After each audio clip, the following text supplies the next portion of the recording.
Good evening. My name is Chai Elliott, and I'm Associate Professor of African American Studies and the Acting Director of the Arts Research Center here at UC Berkeley. It's a privilege to get to introduce our guest poets, Camille Dungy and Ross Gay, for this exploration of nature, Black poetry, and coexistence. Before we begin, I want to offer a land acknowledgement. The Arts Research Center recognizes that UC Berkeley sits on the territory of the Chochenyo-speaking Ohlone people. We recognize that every member of the Berkeley community has benefited and continues to benefit from the use and occupation of this land since the institution's founding in 1868. This region continues to be of great importance to the Muwekma Ohlone tribe and other familial descendants of the sovereign Verona Band of Alameda County, who are flourishing members of the Berkeley and broader Bay Area communities today.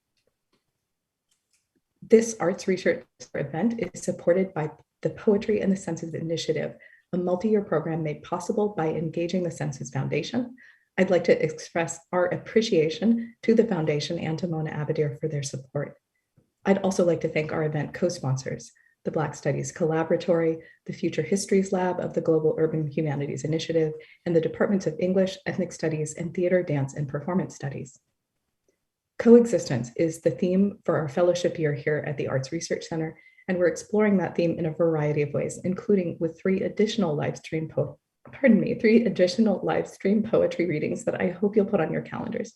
On December 8th, our Poetry and the Senses Fellowship cohort will share their work.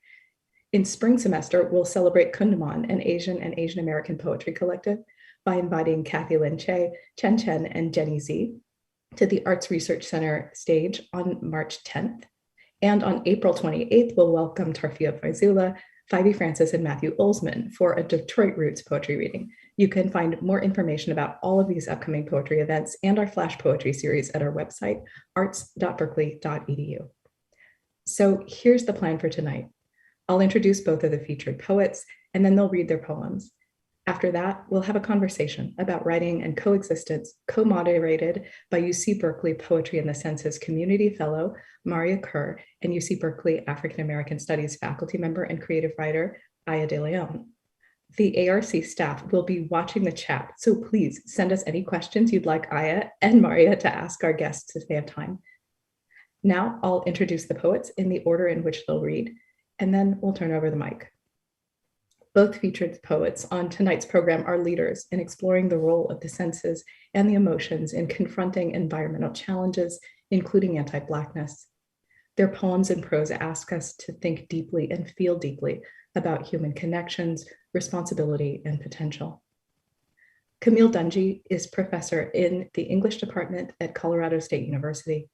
She is the author of 4 books of poetry: What to Eat, What to Drink, What to Leave for Poison, 2006, was a finalist for the Penn Center USA Literary Award for Poetry. Saka Namero, 2010, won the American Book Award. Smith Blue, 2011, was a finalist for the William Carlos Williams Award, and her most recent book of poems, Trophic Cascade, won the 2017 Colorado Book Award. Dungy's debut collection of personal essays, Guidebook to Relative Strangers, was a finalist for the National Book Critics Circle Award that same year. Her poetry and essays have appeared in numerous venues, and her other honors include 2 Northern California Book Awards, the California Book Award Silver Medal, 2 NAACP Image Award nominations, 2 Hurston Wright Legacy Award nominations, and fellowships from the Sustainable Arts Foundation, the National Endowment for the Arts in both poetry and prose, and the Guggenheim Foundation. Dungy has spotlighted the work of fellow poets by co-editing anthologies for Cave Canem and Persea. In 2009, she edited Black Nature, 4 Centuries of African American Nature Poetry, a landmark publication that challenged readers to look differently at the myriad ways Black poets have engaged the conflicts and confluences between the environment and daily life.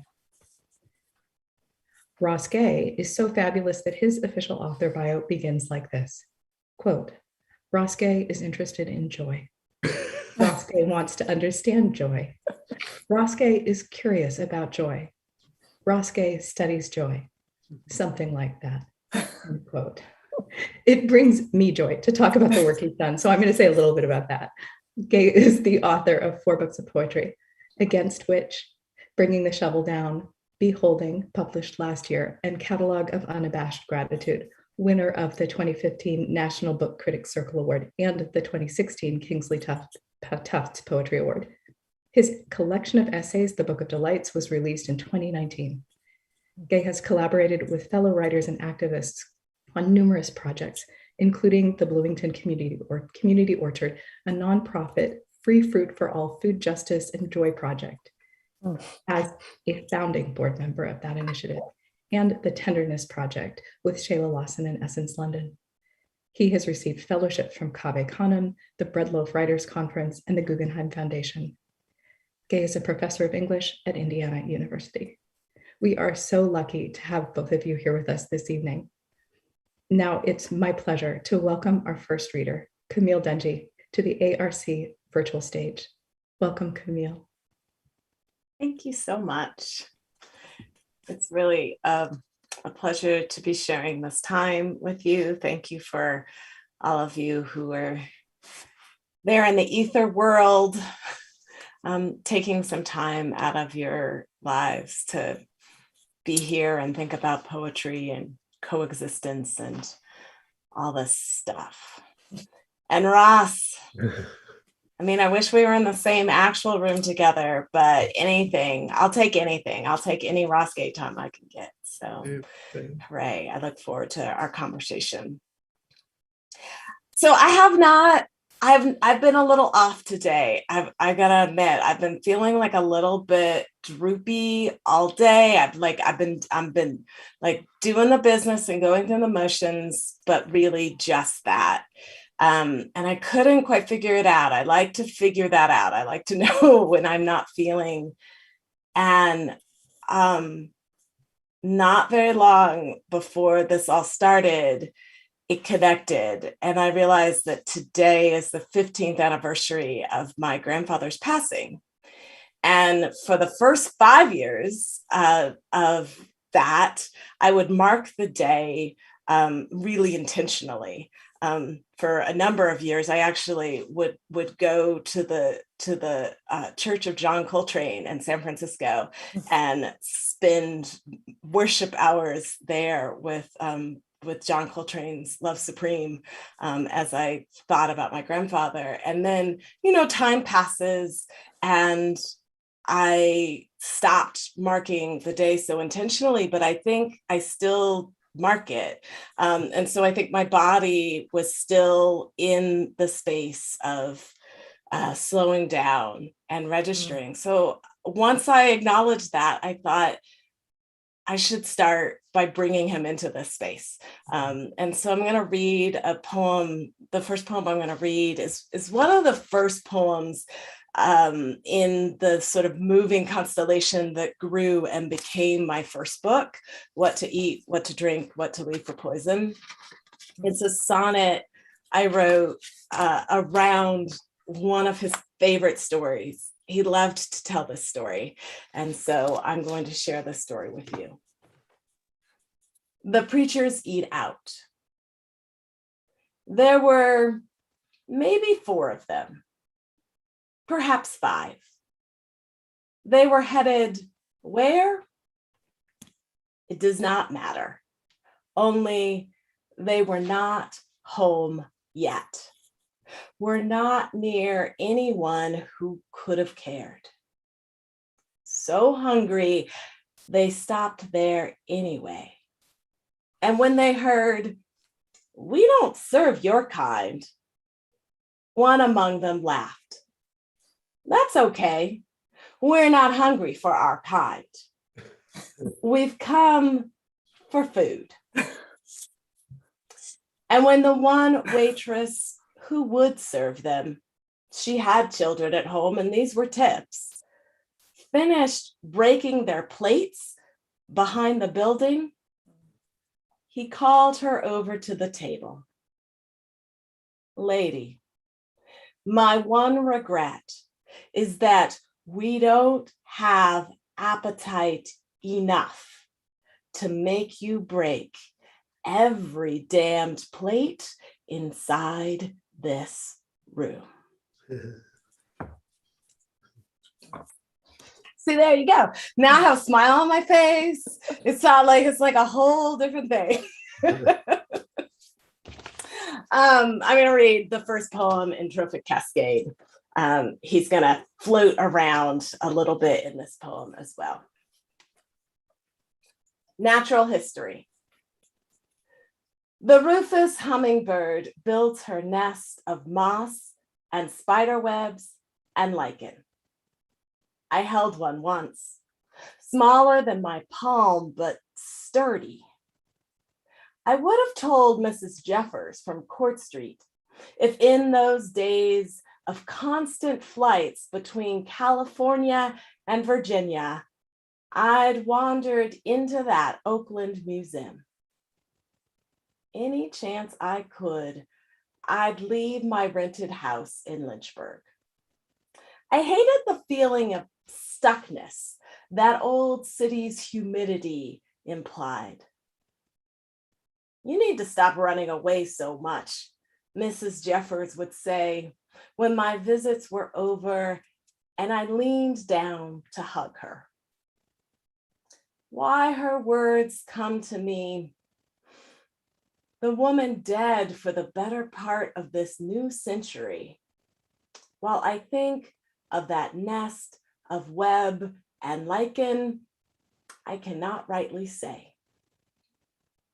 She had once known my mother's parents, the whole lot of them, even then in their 20s, must already have been as old as God. They were Black. The kind name for them in those days would have been Negroes. And the daily elections called for between their safety and their sanity must have torn even the strongest of them down. Mr. Jeffers had been a laborer, the sort I regret I don't remember. He sat on their front porch all day near his oxygen tank, waving occasionally to passing Buicks and Fords, praising the black walnut that shaded their yard. She would leave the porch sometimes to prepare their meals. I still have her yeast roll recipe, the best I've ever tried. Mostly, though, the same Virginian breeze that encouraged Thomas Jefferson's tomatoes passed warmly through their porch eaves while we listened to the swing chains, and no one talked or moved too much at all. Little had changed in that house since 1952. I guess it's no surprise they come to mind when I think of that cup of spider webs and lichen made softer by the feathers of some long gone bird. She used to say, I like it right here where I am, in my little house, here with him. I thought her small-minded. In the winter, I didn't visit very often. Their house was closed up and overheated. Everything smelled of chemical mothballs. She had plastic wrappers on the sofas and chairs. Everyone must have once held someone as old and small and precious as this. So if you're in the Bay Area, you too can hold a hummingbird's nest. That museum in Oakland was the California Museum of Oakland, where I had this opportunity to hold this teeny tiny little nest. And, you know, you just never know what gets a poem started, right? Like what connections end up getting made and how. So here's another Bay Area field trip poem. What I know I cannot say. You know what? It is so nice actually to be giving a reading about this poem and not have to give like the background of like, so if you don't know what Angel Island is, I'm assuming that there's some people out there in the YouTube universe who don't know what Angel Island is. It's a great opportunity. After all of this is done, go and look it up. But I'm just gonna like, I'm gonna be speaking to the hometown crowd right now, which sometimes it's nice. What I know I cannot say. We sailed to Angel Island, and for several hours, I did not think of you. When I couldn't stop myself finally from thinking of you, it was not really you, but the trees. Not really the trees, but their strange pods blooming for a while longer. A bloom more like the fringed fan at the tip of a peacock's tail than anything I'd call a flower. And so I was thinking about flowers and what we value in a flower, more than I was thinking of the island or its trees, and much more than I was thinking of you. Recursive language ties us together, linguists say. I am heading down this road. I am heading down this road despite the caution signs and the narrow shoulders.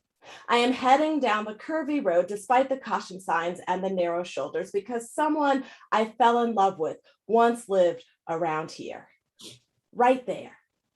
That is an example of recursive language. Every language, nearly every language in the world demands recursion.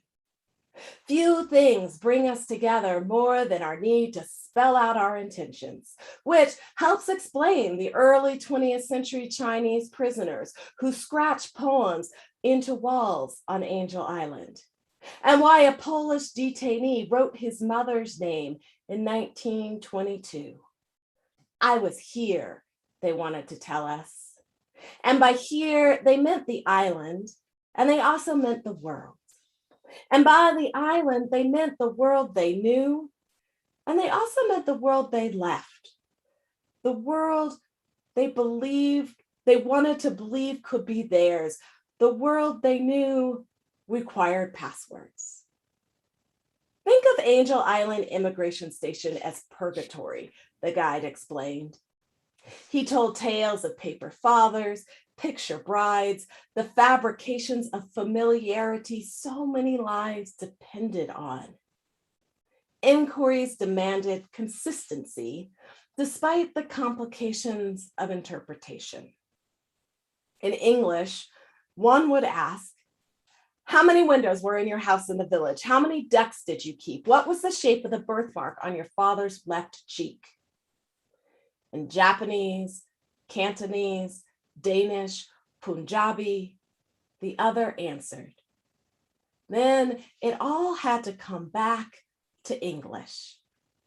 The ocean is wide and treacherous between one home and the other.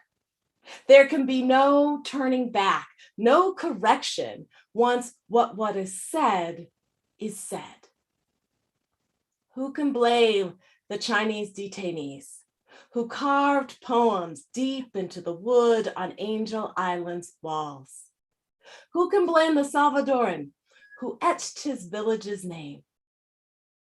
Few things tie us together more than our need to dig up the right words to justify ourselves.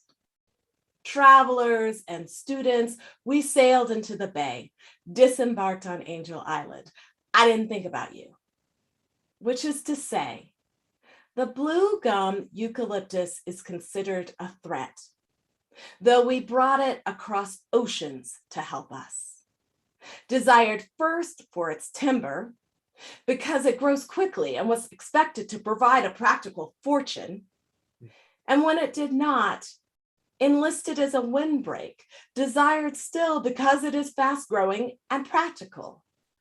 The blue gum has colonized the California coastal forests, squeezing out native plants, dominating the landscape, and increasing the danger of fire. I should hate the blue gum eucalyptus. But from the well of their longing, by which I mean to say from their pods. You know what I mean, I hope, their original homes. From the well of their longing, blooms explode like fireworks. I love them for this. Do you hear me? I absolve you. You are far too beautiful and singular to blame.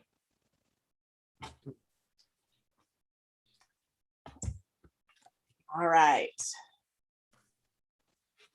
So let's get some more trees in here. Trees that by no fault of their own cause great harm. All right.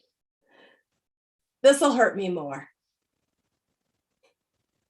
Don't make me send you outside to find a switch, my grandmother used to say. It was years before I had the nerve to ask her why switch was the word her anger reached for when she needed me to act a different way. Still, when I see some branches, wispy ones like willows, like lilacs, like the tan yellow forsythia before the brighter yellow buds, I think these would make perfect switches for a whipping. America, there is not a place I can wander inside you and not feel a little afraid. Did I ever tell you about that time I was 7, buckled into the back seat of the Volvo before buckles were a thing America required? My parents tried, despite everything, to keep us safe. It's funny. I remember the brown hills sloping toward the valley. A soft brown welcome I looked for other places, but found only there and in my grandmother's skin. Yes, I have just compared my grandmother's body to my childhood hills, America. I loved them both, and they taught me each things I needed to learn. You have witnessed, America, how pleasant hillsides can quickly catch fire. My grandmother could be like that. But she protected me too. There were strawberry fields, wind guarded in that valley, tarped against the cold. America, you are good at taking care of what you value. Those silver gray tarps made the fields look like a pond I could skate on. As the policeman questioned my dad, I concentrated on the view outside the back window. America, have you ever noticed how well you stretch the imagination? This was Southern California. I'd lived there all my life and never even seen a frozen pond. But there I was in 70-degree weather, imagining my skates carving figure 8s on a strawberry field. Of course, my father fit the description. The imagination can accommodate whoever might happen along. America, if you've seen a hillside quickly catch fire, you've also seen a river freeze over, the surface looking placid, though you know the water deep down, dark as my father, is pushing, still trying to get ahead. We were driving home, my father said. My wife and my daughters, we were just on our way home. I know you want to know what happened next, America. Did my dad make it safely home or not? Outside this window, lilac blooms show up like a rash decision the bush makes each spring. I haven't lived in Southern California for decades. A pond here killed a child we all knew.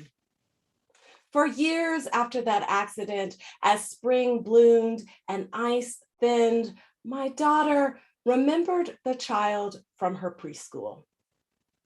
And now, it's not so much that she's forgotten, it's more that it seems she's never known that child as anything other than drowned. My grandmother didn't have an answer. A switch is what her mother called it, and her grandmother before her. She'd been gone from that part of America for over half a century, but still that Southern soil sprang up along the contours of her tongue. America, I'll tell you this much. I cannot understand this mind where it reaches. Even when she was threatening to beat me, I like to imagine the swishing sound a branch would make as it whipped toward my body through the resisting air. She'd say, "This is hurting me more than it's hurting you." I didn't understand her then, but now I think I do. America, go find me a switch.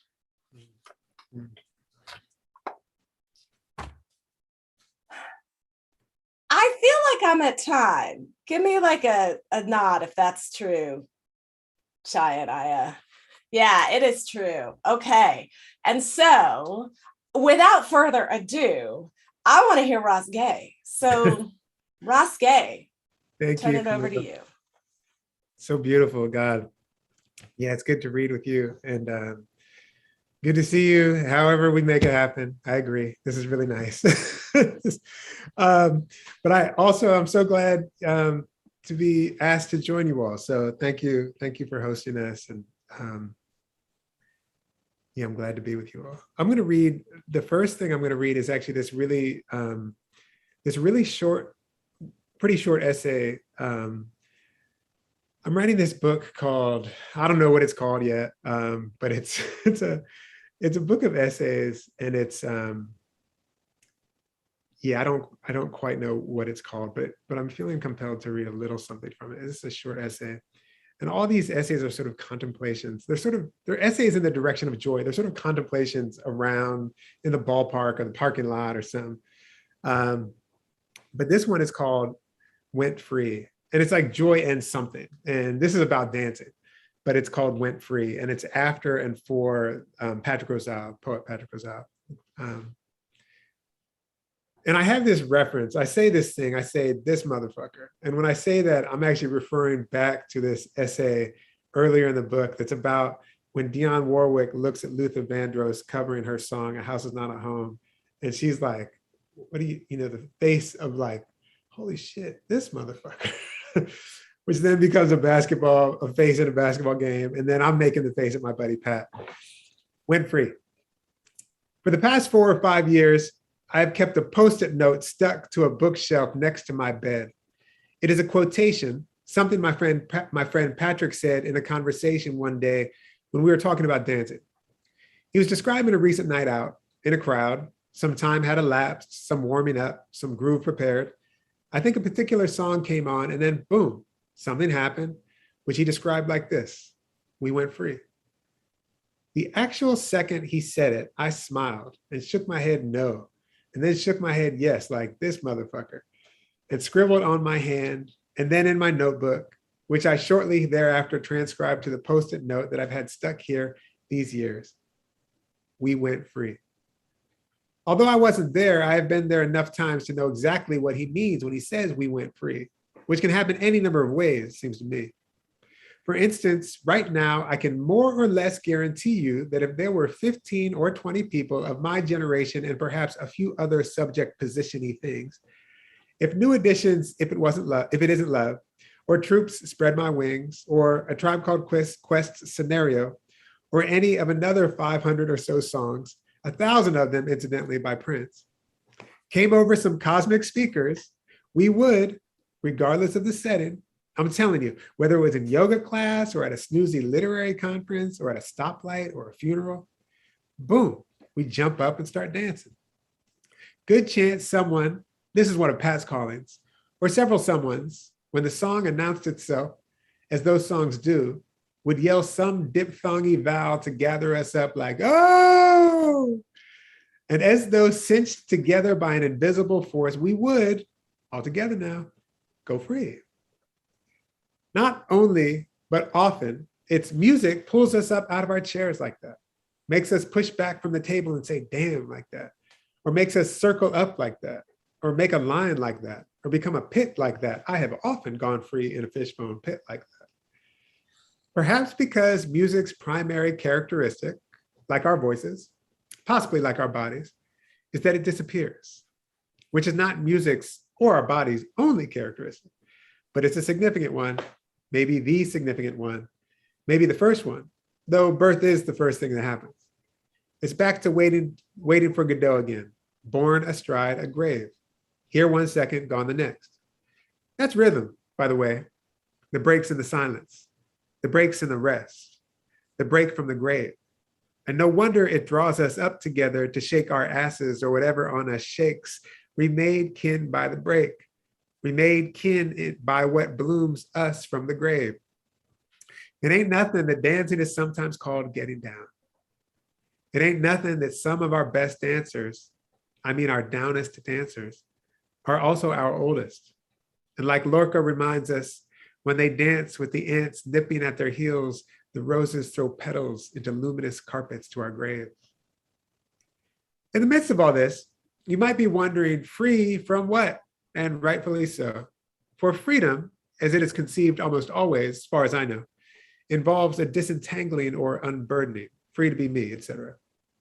National myths, Independence Days, for instance, often involve freeing oneself from the oppressive this or that. Never mind the emancipated nation oft becomes the oppressive this or that. Personal stories of freedom are likewise often about getting out from something's control. It's my prerogative, I can do what I want to do, etc. Handing back their keys, or climbing out of a window, or getting tenure, or quitting, or growing your own garden, whatever the case may be. Spiritual freedom sometimes implies liberation from the brambles of the material realm, or death, or the confines and burdens of the decaying body. Though here it gets hazy, given as the spirit can snatch you up to your feet, can take you over, precisely the way it would happen. I'm telling you, if the first few notes of Lauryn Hill's cover of Roberta Flack's Killing Him Softly came over the cosmic speakers, or Jill Scott's Golden, or the first couple bars of Every Little Step, or either of the Joy and Pains, we would be snatched up to our feet. Yes, passive voice, thank you very much. It would be like that time I was in the waning hours of a dance party in a living room of a straw bale house with a bunch of Black farmers at Soulfire Farm. And the first few notes of Kendrick Lamar's All Right came on, and my God, we went free. People threw their drinks down and sprinted close enough to each other that each other got murky. We became amoebic, hivish, murmurative, our breath and sweat commingled. And that woman from Germantown froze at that part of the song where Kendrick freezes. And I thought, again, goddamn, we're beautiful. 10 minutes later, breathing hard, we were out under a full moon. Whitney Houston was covering Dolly, I'll Always Love You. And we made like trees reaching into the air by reaching through the ground toward each other, by which I mean, at least for some hours, we got free. All of which is to say, as I think I understand it, though for sure the free going Pat was talking about could be cracking the shackles of anything that keeps us from dancing hard together, police of every stripe, inside and out, whose job is mainly to quell precisely this. We went implies that the getting there, the escape or flight, is always together. There is no freedom. Despite all that pervasive, ubiquitous, false, me against the world, self-made bootstrap malarkey, absent we.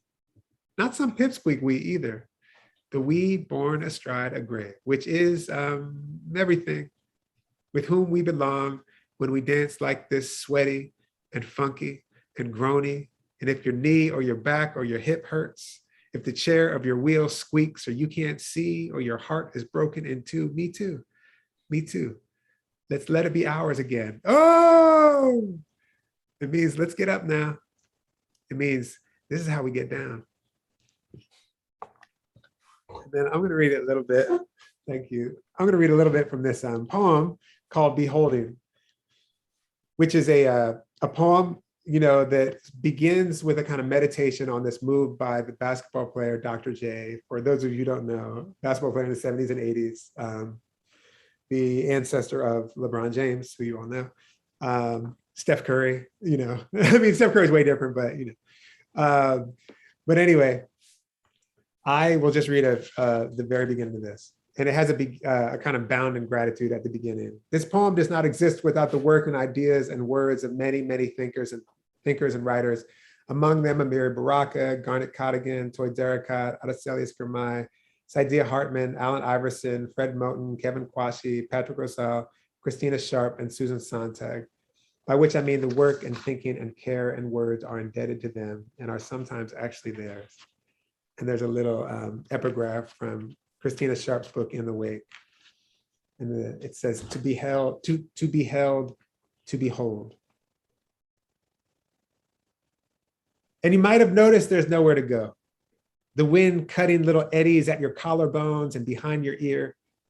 As Dr. J drives from the foul line extended to the baseline, defended valiantly by Mark Landsberger, who in this poem, despite the doofy urge to make him so, is not allegorical, but is rather simply a hard-working journeyman ball player with decent athleticism and size and a floppy mop of dusty blonde hair, got caught up in the gust, sliding his size 16s quick, so that Doc, after catching the ball at the elbow and taking one hard dribble toward the baseline, where the dunk would usually commence, could not access the paint, or the lane, or the key, which is what we call the area nearest the goal, which in this case is an iron hole drawn in space, and therefore implies a window, though the key makes it also a door that Landsberger, it seemed, was trying to keep shut.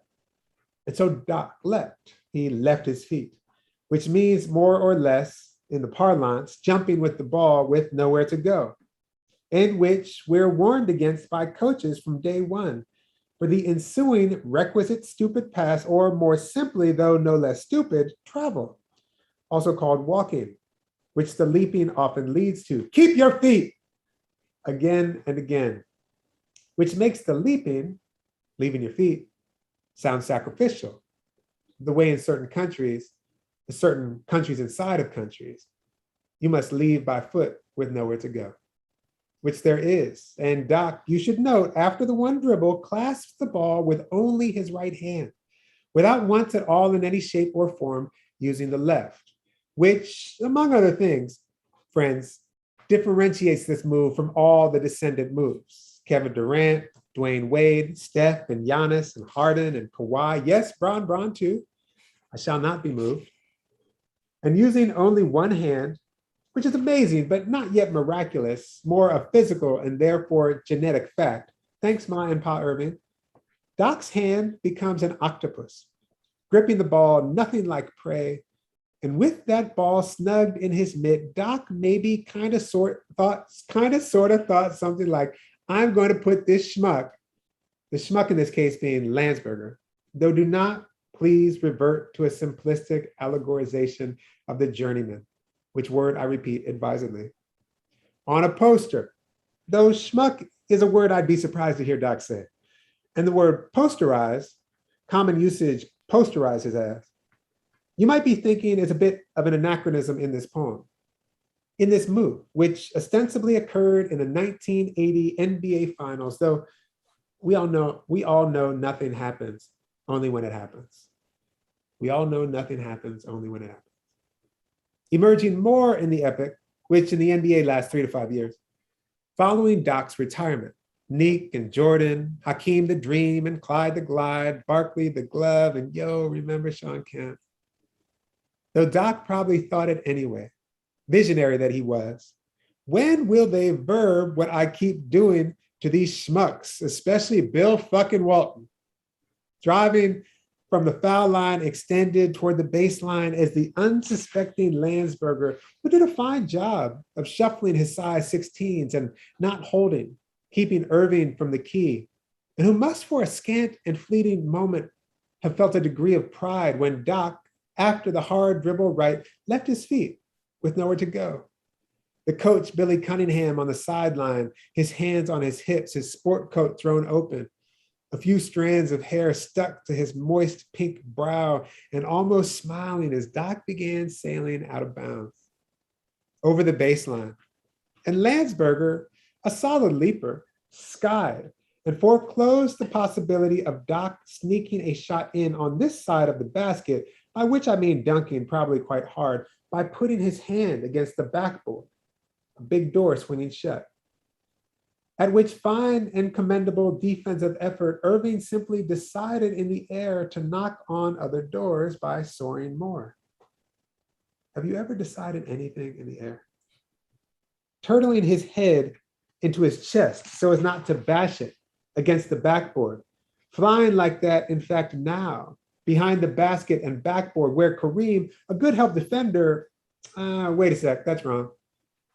Kareem, one of the best defenders of all time, 5-time NBA All-Defensive First Team, 6-time NBA All-Defensive Second Team, 6 MVPs, sorry MJ, not to mention, which means it requires mentioning, Kareem was one of those Negroes they changed the rules for, banning the dunk for years from the NCAA, which is to say banning emphatic and exquisite flight, which maybe explains the wise and sort of tired eyes of Kareem, one of the best basketball players of all time, who had slid to also cut off the baseline, which he accomplished, but found himself now looking into the sky directly out of bounds, which his own suddenly unfamiliar body must have been telling him was so weird. This is so weird.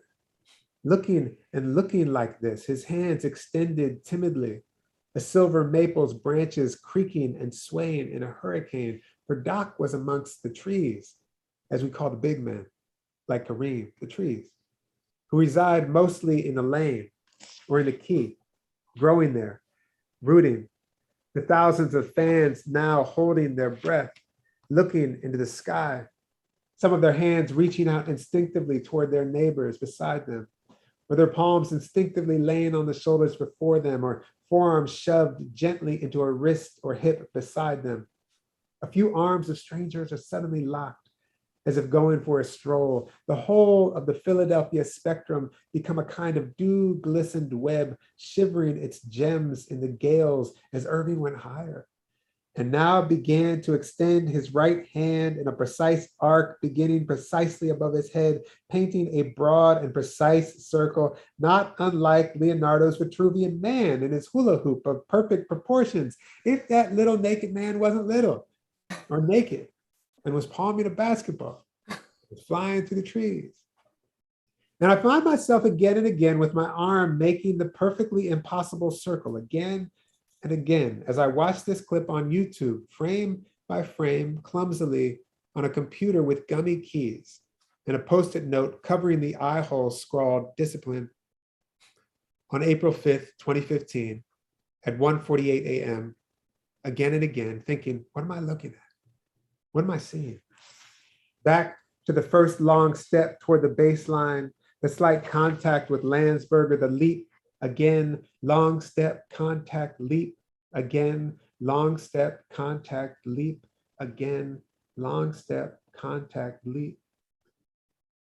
And I noticed this time in the background, which is granted hazy, this being old footage and my eyes a bit roomy for the now nearly 2 hours studying this clip, I noticed at about the foul line Silk, AKA Jamal Wilkes, who, for the record, Coach Wooden on the record said was his best player ever at UCLA, not Kareem and oh fuck forever Bill Walton.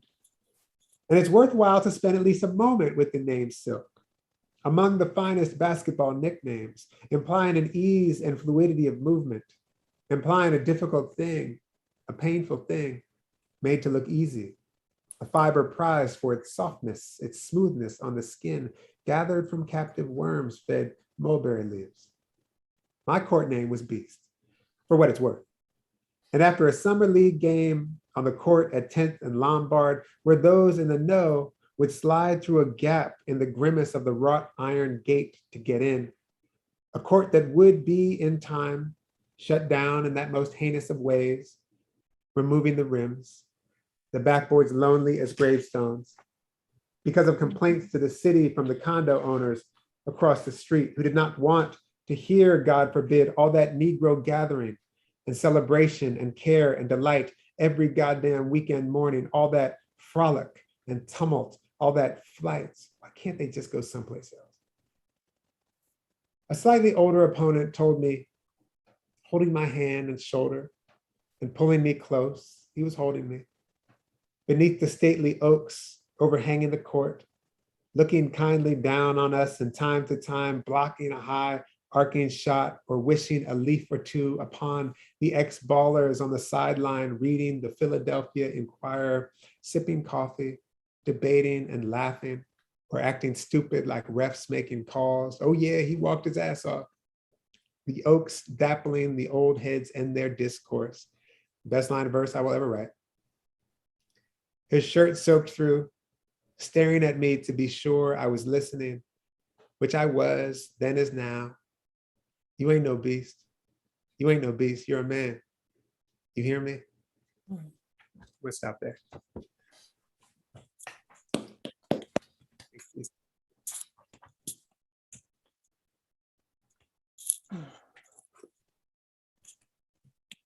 All right. Oh my goodness. That was amazing. I have to say, my name is Aya de Leon. And I was speechless for a minute there. I'm the director of Poetry for the People in the African American Studies Department here at UC Berkeley. I'm also a writer of climate fiction novels. I do want to mention that I'm working on a virtual conference for 2022 called Black Literature versus the Climate Emergency. And it is just incredible to be here tonight. And I have to say, I was just riveted. And my remix for the night is, have you ever decided anything in the air? Let's get more trees in here. This motherfucker, we're not hungry for our kind. We went free to make you break every damned plate inside this room. So, nice. I was loving all of it. And it's like, where to even begin to ask questions. I think the first thing that I'm just so, that I feel really compelled to ask about is just this piece about being Black and centering nature. I came up here in the Bay Area and, it felt a little more normal in my earlier life, but then in other parts of the country, particularly in the Northeast around Black folks, this notion of caring about nature and caring about trees was miscast as a white thing. And, I'm curious because I know, Camille, you're originally from Colorado, right? And then Ross, you're from the Midwest. And I'm curious about kind of different places you've gone and what was the story about Black people caring about nature, talking about nature, reaching about nature and centering nature, and especially in your writing. You want to start, Camille? Sure. Yeah, I was born in Colorado, but I was really raised in California. So I spent most of my youth in California in the center of an ecotone between a human-built environment and these hills that are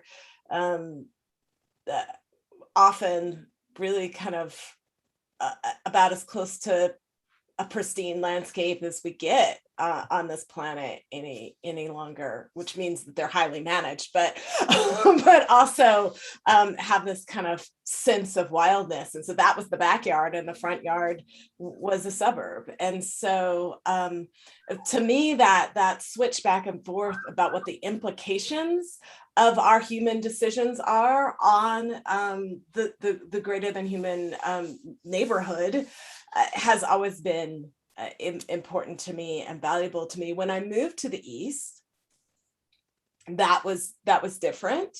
And it was one of the things that as a writer, I realized I needed to figure out. I needed to figure out the difference in the landscape in all the ways that means, right? The historical landscape, the cultural landscape, the actual trees, you cross a certain divide and everything's different. They have cardinals on the East Coast. Like if you hear a cardinal, then you're like, oh, that's the sound of the bird, right? That people have on their clocks and everything. But we don't have cardinals in the West. So that like sound of the bird, this ubiquitous bird sound.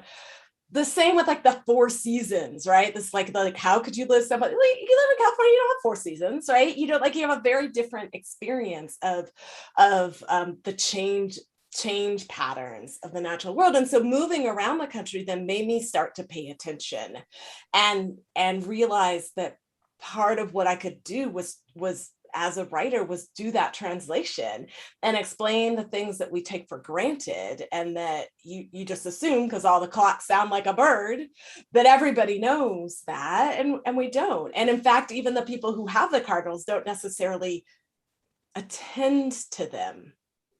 So it's a practice of I guess like as I started this, it's a practice of attending and paying attention and understanding where I am and who I am in relationship to what's around me. So that's like a tiny answer to a lifelong career, right? Like a lifelong focus in my career and like the way that I deal with my community and all of that. But I want to hear from Ross, so I'm going to stop talking. Yeah, that I mean, one thing is like it's been lovely to, have I mean, in a way, like Camille be like, yeah, you can look, we do this, and to make a book, to sort of gather us up, which meant the world to a lot of people, but me included, and also to be writing very sort of powerfully and committedly about the land, like in a just as a matter of course, and I feel like I've been thinking a lot about this lately, and I've been even when you said like that I'm from the Midwest. I grew up in the Northeast, and I grew up precisely where you're talking about, but I'm from the Midwest, and you're right. Like my people are they're from my dad's folks are from Youngstown, Ohio, and then my mother's folks are from Minnesota. But talking about my dad's folks, my Black side of the family, it's like the matriarch of the family, Biggie, Nellie McKay, she was just a famous gardener, totally famous gardener, and like if you talk to any of the folks who are still alive, all of her children are actually still alive. It's crazy. They're like 99 to 90, but they very quickly, they'll, if you ask, but very quickly something will come up about her garden. She grew trees and she grew all kinds of trees and like and all the stuff from the South. She grew okra and she grew peanuts, she grew peanuts young. And I'm like, Youngstown in Ohio? Yeah, Youngstown, Ohio, she grew peanuts and everything else, grapes, my Nana like, oh yeah, Biggie grew grapes and everything else. But so it does occur to me that, I did kind of come up, now where we grew up in an apartment complex. So there was a woods, there was actually a mysterious woods, and it was an abundant to us woods, but it was like right between I-95, the highway, and there was like a little peninsula. And it was shitty. And there was like washing machines in the creek and all this stuff. But it didn't matter to us. It was magic. It was completely magic. And all of this stuff, like there was still crayfish in there, and there was still like salamanders, and there was still like, and I talk to my brother sometimes, and he's like, I asked him recently, I said, yeah, did we drink that water? And he's like, yeah, we drank that. Like, are you kidding me? How's that possible? We were tough. But anyway, so we did. And my father was the kind of person who like, we would go out and find like, onion grass or something. Like little Joey Burns would take us to find like in the woods, like onion grass or something. Or we'd go fishing and he would like, even though the perch that we caught or the sunnies were like, he would like bone the fish and batter them up. And you get like a crumb, a fried crumb. Oh my God, this is the best fish I ever had. I like it.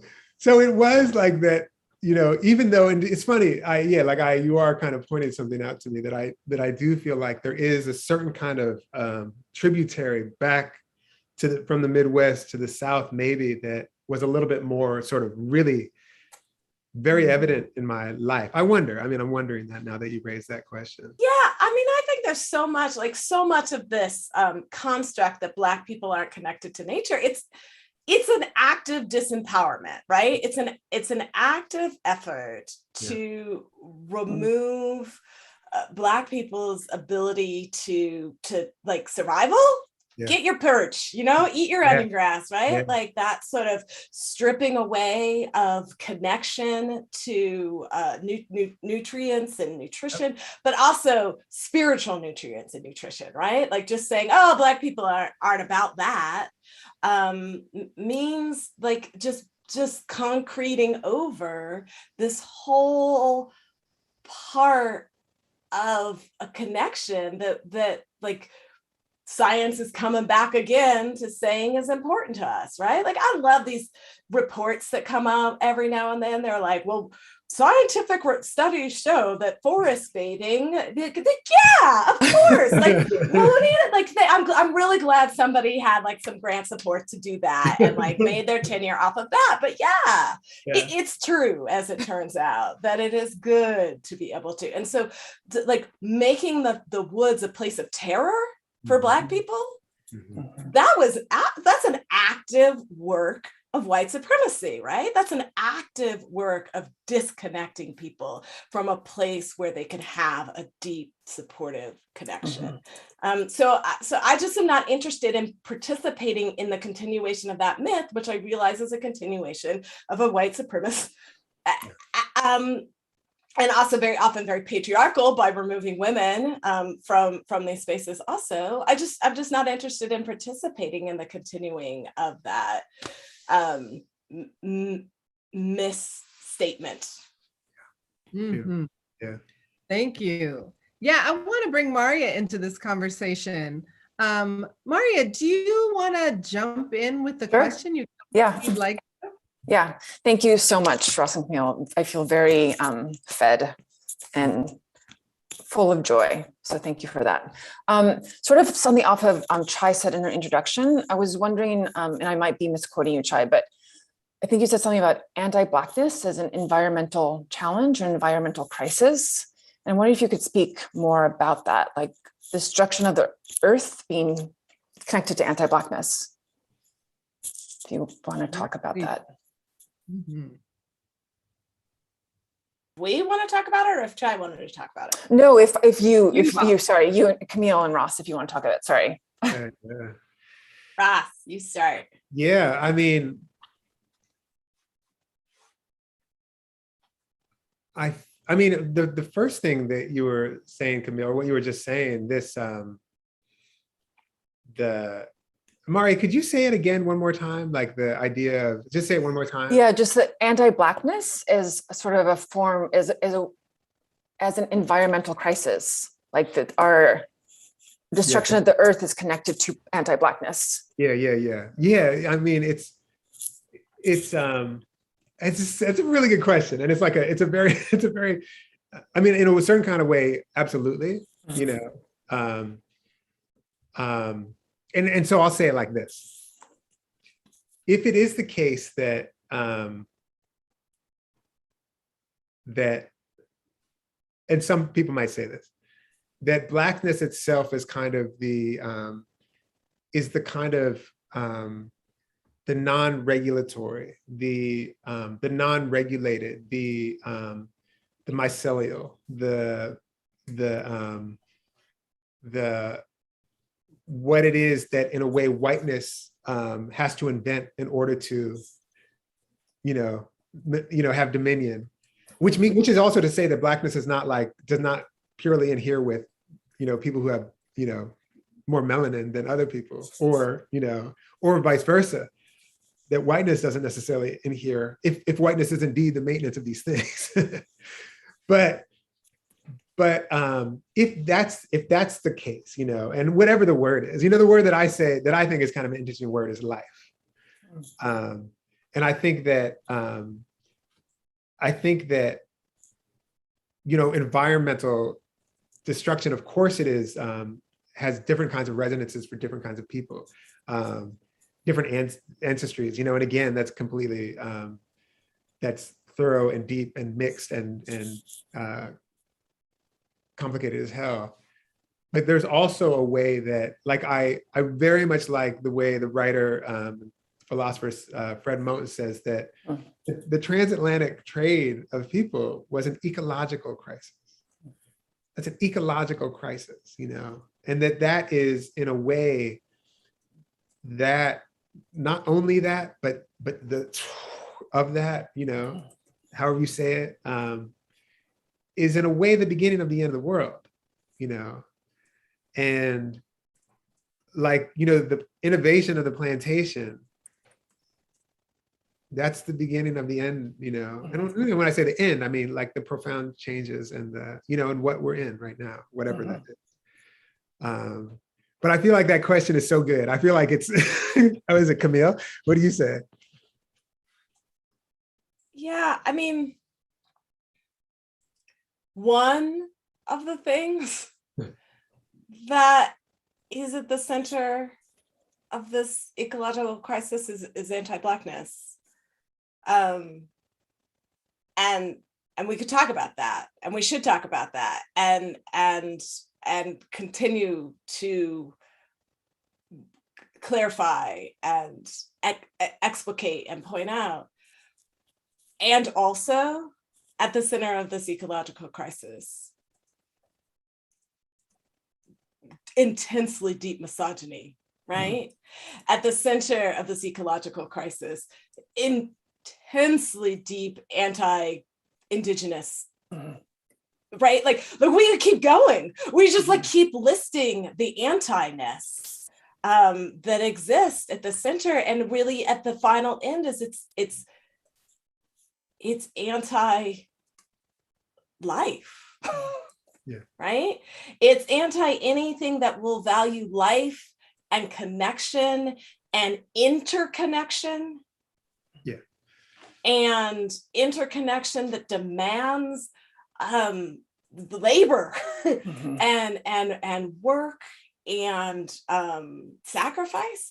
Like anything that represents that is not of interest to a ideology that is interested in making the most capital, the most money with the greatest ease to the moneymaker, right? And so anybody who gets caught in the path of that drive is anti. And very frequently, Black people are at the center of getting in the way of that, and very much like are the tools for the moneymaker to make the most with the most ease on the labor, emotional, physical, spiritual labor of the Black mind, body, creative energy, right? And also, right? And I feel like I have to give like very Audre Lorde and June Jordan on this. It's very important to say that this is true. And also, we must remember to hold like so many brothers and sisters in crisis and non-human, right? And non-human lives that are touched by this crisis. And just remember, where is who? Like, let's think about this as like we were breaking this down as like passive voice versus active voice. Who's the actor here, right? And for what purpose? Yeah. I want to just jump in and say we've got some more questions coming out of the chat that are continuing to take us into kind of, you know, thinking really kind of expansively about this. And before we do that, I just want to jump in and just with my Black climate activist hat, I'm repping today for the Red, Black, and Green New Deal, which is an initiative of the Movement for Black Lives. And, you know, what they say is we will not sacrifice Black lives or accept false solutions that perpetuate unjust social and economic systems. Climate justice is racial justice. And essentially, you know, I think that connection between anti-Blackness and environment is so crucial, because essentially with the climate crisis, the only way that the climate crisis can continue to be ignored is about who's getting sacrificed, right? And so we have sacrifice zones within regions and cities within the United States, and we have whole sacrifice continents of people of African heritage and sacrifice islands happening in the Caribbean that essentially Varshini Prakash of the Sunrise Movement said, if Black lives mattered, we would be out of the climate crisis by now, because after Katrina, it would have been unacceptable, right? And so that connection is so strong around who gets sacrificed, both with the climate crisis problems, and even a lot of the proposed solutions continue to sacrifice Black folks. And so to me, like that, in addition to sort of the more expansive ways that we think about it, that's the very concrete piece that's happening right now. So Maria, I wanted to ask, did you want to grab some of those questions from the chat, or you want me to grab them? Yeah, I can grab one. This is actually from another of our poetry fellows, Vincente. I'll say, so he asks, I'm wondering how you see the reality of anti-Blackness complicating or nuancing your understanding of the idea of coexistence. Do you want me to read that again? No, I Okay. got it. How do I Okay. see the idea of anti-Blackness complicating my idea of coexistence? It's all complicated. It's all complicated. If it weren't complicated, we'd have the solutions, right? So for me, it's about like, just teasing the pieces out, you know, like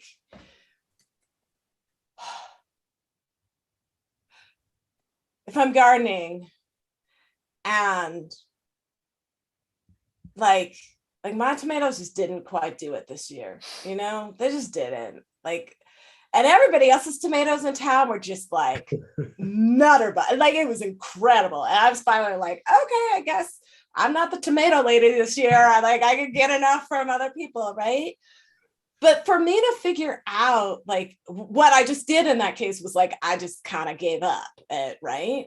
But there were like 5 different things going on. Was the soil right? Had I put that bed in a place where it was getting too much light, wrong time of day light? Was there like a critter going on? But like there's like 8 different things that in fact were the issue. Water, fertilizer, you know, like all of it, just like I just maybe got bad starts, right? Like to begin with, right? Like any of it. And to just say, well, I'm going to pull that plant out and put in a new start in that same spot, I really very well may have had the same results at the end. It's about figuring out all of these pieces, right? So where are you, right? Like, where are you in the country? There are certain places, as Aya has said, that are really set up as sacrifice zones, and they are quite frequently where Black and Brown people live. And what are the ways that people in those spaces can work together? Like when you sing out of Newark right now, which is like, you know, one of America's top 5 sacrifice zones, but when you're seeing out of that space in the Ironbound, like some of the political activism that has taken 50 years, but incredible outcomes happening in the last 5 years on a true statewide political basis, right? Years and years of work. What is it about where you're living now? Like what are the companies, like what's the economic situations? What are the internalized ideas about what you're allowed to value and what you're not allowed to value that you can participate in or not participate in, which is one of the places I think literature comes into play, right? Like, so that's one of my jobs, is to like help expand the natural, our creative imaginations, like our ability to imagine ourselves in particular ways and spaces. What are your accesses to education? What's your access to the arts? Like all of these different pieces complicate the ease with which we can correct the solution and get the bountiful crop off of that tomato bush. But once you do begin to look at like a whole bunch of these different pictures without erasing the fact that race is always in this country going to be one of these issues, that class is always in this country going to be one of these issues, that gender and gender expression are always in this country going to be some of the issues, right? Like all of these pieces together, it's super complicated. And when I'm tired, it's like, you know, it's, I just got to hand it off for a little while to somebody else. And then you get your energy back and you're like, okay, let's look at the crazy quilt and figure it out. So I hope I'm making sense, and that like, I'm never leaving the piece of the Blackness out. Like, I know it's deeply important, but I also know like it's connected to like all these, so many different threads. And then like, what can I do as an activist? What can I do as an artist, as a writer? What can I do as a mother? What can I do as somebody who chooses to like interrupt some of the distribution chains and food chains and things like that by creating my own, or going to farmers markets? You know, I was like, there's farmers markets, there's farmers here who are growing tomatoes. I need to keep doing this, right? I can support them this summer and do their work. Like what are the ways that I can take a mess and just address individual pieces, eventually coming to some sort of progress. Yeah, and I realized I was kind of stumbling a little bit because I was like, I was thinking, oh, you know, I think as a matter of course, like, you know, there are ways that we're compelled, or we just need to know what is, you know,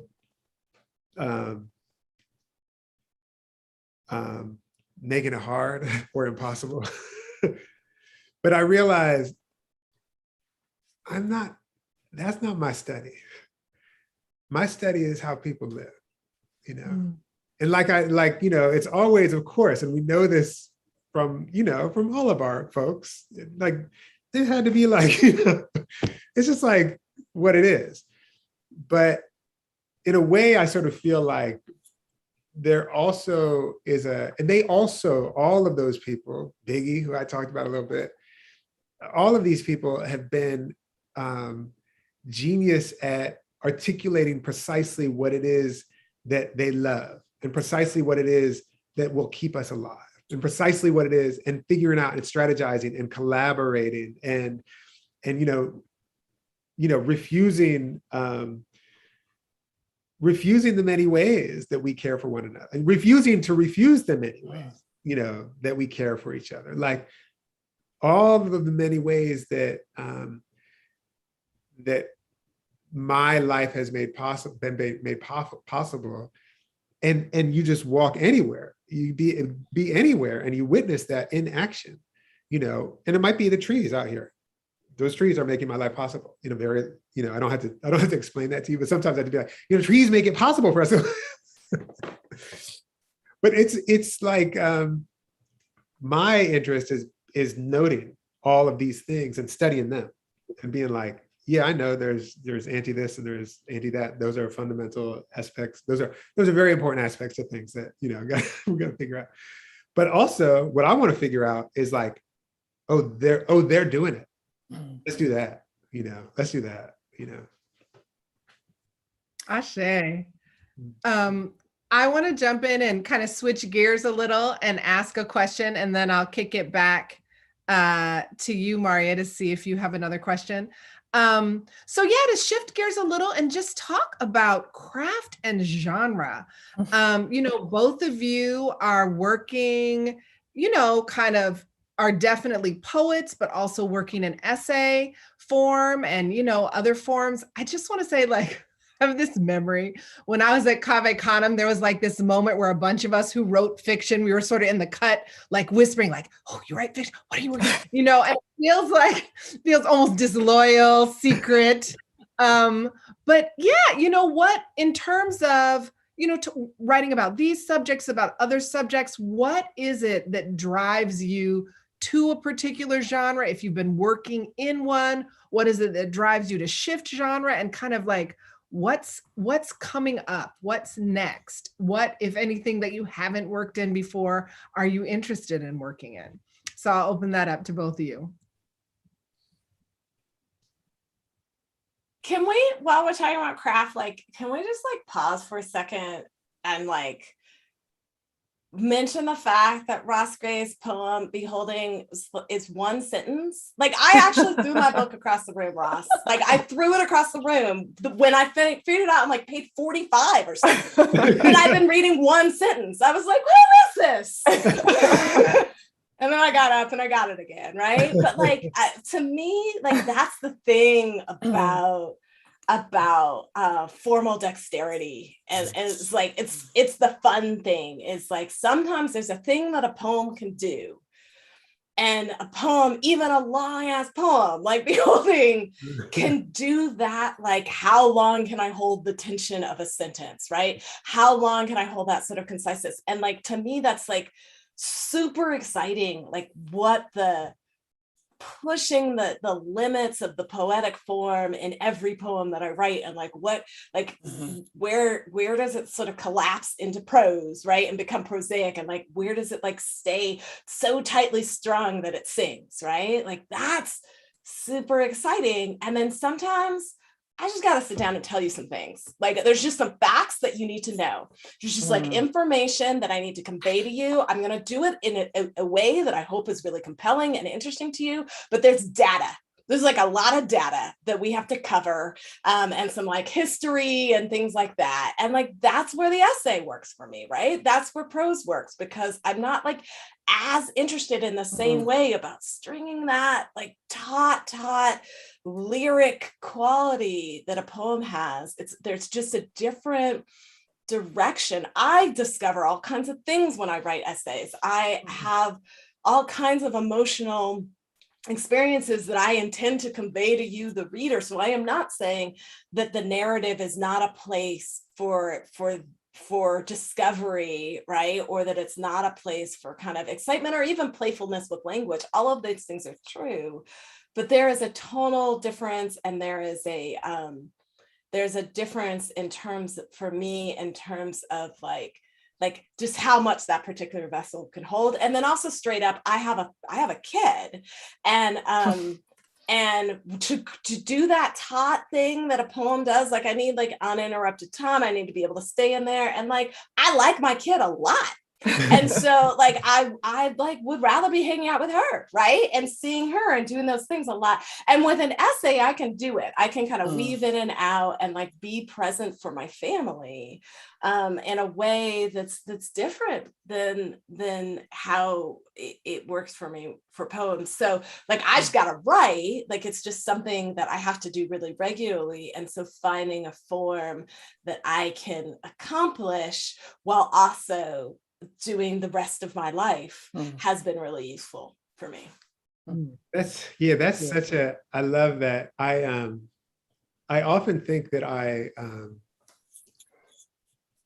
poems are, they're just a stranger is not exactly the right thing, but they're, the way I say it, my metaphor lately is I'm really listening for something that I really don't know how to hear yet, poems.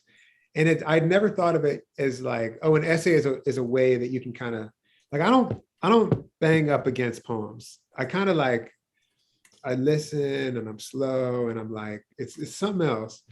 But with essays, I get down and I and it is a different kind of, it's so interesting that you say that. I haven't written a line of poetry in, for whatever, a year and a half, but I've been writing essays. I've been writing sentences a lot. And partly I feel it is that thing of I'm just waiting, I'm listening for something. I'm waiting to listen for something. But I'm able to I'm able to, yeah, kind of hammer on an essay. The other thing is that I'm in the midst of revising this book right now, and I really love to revise, period. But these essays, God, it's so fun because I feel like I'll get to a place where I feel like I understand what's going on, like we're on a trajectory, like something's happening, this and that. And then when the revision goes good, I'm like, oh, you had no idea. You had no idea, you know, and then it just breaks apart. And so often that revision process, it's very similar to how it is with a poem. Like I hope for the thing to, which already I hope to be like a kind of transformative experience, but I hope the revision process really breaks it apart and then kind of stuns me. Something I could not have anticipated. But I get in on the sentences, and I get on the diction, and I get in on the syntax, and I want the music of the sentence to kind of connect to the next sentence, and I want this to be suspended, and so it's not like a line thing, which is its own thing, but it's that kind of thing. I mean, Camille, your essays, to me, they read like this too. They're written with someone who has an ear, like an ear that you've trained by writing lines, you know, and music and lines, you know.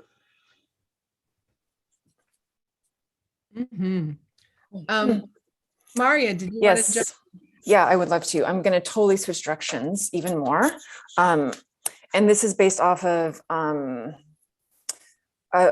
one of your essays in Book of Delights, Ross, that totally was revelatory to me. And I want to pose this because I know that you're both educators. So I'm just going to read a little bit and then hope you can respond. It says, among the most beautiful things I've ever heard anyone say came from my student Bethany, talking about her pedagogical aspirations or ethos, how she wanted to be as a teacher, and what she wanted her classrooms to be. What if we joined our wildernesses together? And then later on it says, and what if the wilderness is our sorrow? And I'm so curious how that comes in as praxis as you teach, or has it come in that way? And like, what does that look like? Because I also as an educator, I was like blown away by that possibility of like this joining. And I know that education can also be in like this carceral mindset, and then how to get away from that policing as an educator, and even more away from that, actually joining our wildernesses of joy and of our sorrow. And I would just love to hear both of you talk about that. Yeah, I mean, one thing that I've been thinking a lot about, I mean, I'm always thinking about teaching. I love teaching, and I'm interested in it. I'm very curious about it. And when Bethany said that, I was just, you know, blown away. But it's years ago. It's probably 10 years, 11 years ago now. But I'll never forget it. But I feel like the thing, when you say the kind of carceral model of school, or the punitive model of school, or I feel like for the most part, the training of school, well, you know, like in a way, I feel like our charge to some extent is to polish units who are capable of following leaders. You know, that's to some extent what I feel like. There's a way that we're encouraged to do that, you know, and I feel like, you know, grading is an example of that. I feel like there are many aspects of like sort of normal teaching life that wants to do that, and it wants to encourage competition. It wants to encourage a kind of distinguishment that does not at all look to join or look to gather up, but means to distinguish. Those are kinds of the modes. Those are some of the modes of the university. Not even to mention that one of the modes, like the sort of, you know, maybe dominant mode of thought, at least so they say, of the university is critique. You know, that critique is sort of the mode, as opposed to, for instance, there's another disposition, intellectual disposition, which is called love. You know, and that's also possible. But in the classroom itself, like I said, I've been writing about this and thinking a lot about this, but I feel like, you know, I sort of feel like, what would be a pedagogy of joy? I think a pedagogy of joy would be something clearly where you're not engaging in these other kinds of, punitive, separating, segregationist modes of stuff. But really what you would be trying to do is make a space in which everyone can be, can fall into their questions, into their deepest questions. And the space itself is going to sort of is going to practice. The space will be a practice of holding them through their entering their questions, So that, and to me that there's another word for that, I think also. And it's sort of like, or another kind of idea for that. And it's sort of like, how do we witness with tenderness and love each other changing? That's it. How do we witness each other change with tenderness and love? Not fixing each other, but letting each other be unfixed, And how do we hold that? I think it's hard because I think we're largely, again, school, there's another sort of MO of school. It's like to get fixed. You go to school to get fixed. You go to school to get better, But I was going to say like healed and whole, they're kind of like whatever, etymologically connected. But you get healed like fixed, but you don't go to get whole. You go to get reminded of how you'll never be whole. But what if a classroom is a place where we're just changing and we're holding each other in the midst of our changing? That's something of what I would think about with that. Thank you. Beautiful. Yeah. Camille? I too think about this a lot. One of the reasons also to think about it is that I'm so frequently teaching people how to be writers, right? Frequently, and or how to be readers, which can be equally creative, right? An equally engaged creative act.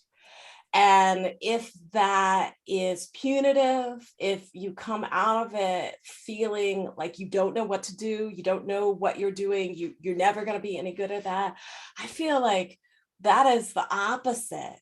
But most of the students who I teach at a big state school, most of the students who come through my creative writing classes and literature classes are not going to become literature professors. They're not going to become published authors. But are they going to become readers?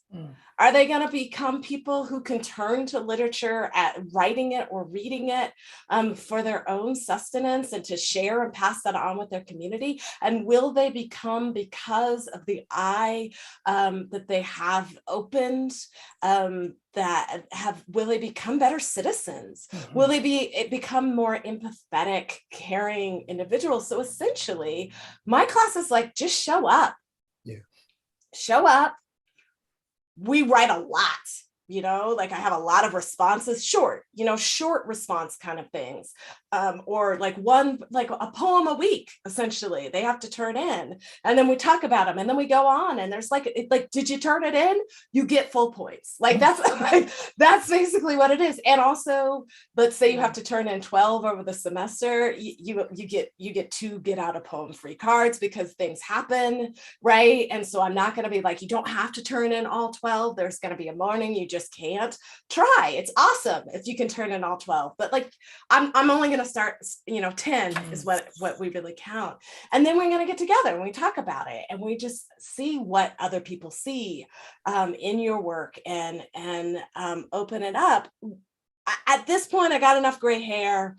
Like I've got University Distinguished Professor at the top of my, label. And so like at this point, the students are like, okay, I guess she knows what she's talking about. But when I was a 24-year-old professor, teaching my classes like that, where I'm like, let's just get together and like, it's just have fun and just like talk to each other as generously as possible. As a Black young woman doing that was super risky. Right. And my teaching evaluations often came back like, she doesn't know what she's doing. She's not in charge of this space, because they didn't see that from the back end, everything that I had orchestrated to make that a safe space for them to actually just be themselves, to sometimes be honest about like, I just couldn't today, and then have the rest of the class hold them up and be like, well, what could you do? And then the best thing comes out, because that space, but they couldn't when I was younger, right? The Black womanness like was just too much to also be apparently a child, right? And so as I'm teaching my students, I'm always, when I've got grad students around, and actually now with undergrads too, like, hey, this is what I'm doing. And this is why I'm doing it. I don't do that all the time, but I do it just enough so that they understand that this is intentional, right? Making these changes within a culture has to be intentional, it has to be conscious, and it has to be shared so that those kinds of changes can happen. Can happen again, you know? Thank you so much. I want to turn it back to Chai. I just have to say this has been an incredibly rich sharing and conversation. Thank you. Yeah, Chai. thank you. Yeah. Absolutely. Intention. I want to end us off tonight with a mini catalog of unabashed gratitude to follow up all the beautiful things that y'all have just said. Heartfelt thanks go out to our guest poets, Camille Denji, Ross Gay. Thank you for being with us and for sharing your time, for your wisdom, for your words. This has been just an incredible gift. Again, I'd like to thank Engaging the Senses Foundation and our event co-sponsors, the Black Studies Collaboratory, the Future Histories Lab, and the Departments of English, Ethnic Studies, and Theater, Dance, and Performance Studies. My thanks to the audience for attending this reading live or later on the event recording. The Arts Research Center is grateful to be in community with you. Please meet us back here on December 8th for our Poetry in the Senses Fellowship reading with Anastasia Lee, Giselle Medina, Lindsay Choi, Vincente Perez, Ahmad Diab, Jesse Nathan, Maria Kerr, and Damani Thomas. Thanks for spending your evening with us. Good night, folks. Thank you all. Bye-bye. Bye. Thank you.